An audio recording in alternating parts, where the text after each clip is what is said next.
Hi guys, update naman tayo ngayon sa aming kusina. So, ngayon pala ay nag-prepare na ako ng mga sangkap sa paggawa ko ng puto pao.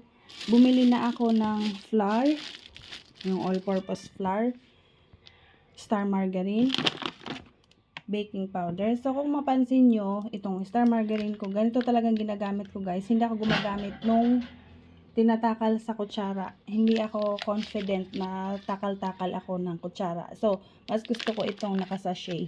Saktong-sakto lang to sa akin recipe. And then, meron naman ako dito ng gatas. Ito po pala yung ginagamit kong gatas. Dahil talagang malinamnam ang birch tree. Ito, 9+3. So, nakamura tayo dito guys. Tingnan nyo naman yung savings niya. 27.75.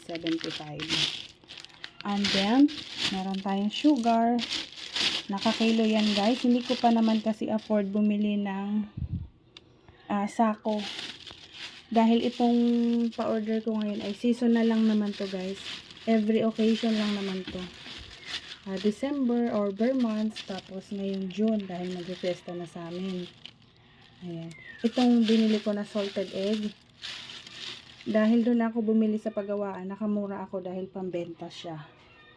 Ayan. So, ang kulang dito guys is yung mga sangkap ko sa yung karne.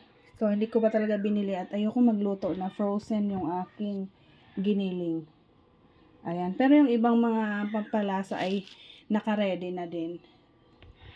So, 2 araw po ako gagawa ng puto pao. Yung unang batch na to, ibang customer siya. Gagawa ako ng 100 pieces ng puto pao. At saka sa second day naman, bali 500 pieces. So, yun lang muna guys, ang update. Ito yung ibibilao ko daw ang puto pao, tig 100 bawat bilao. So, yan lang muna guys. Thanks for watching.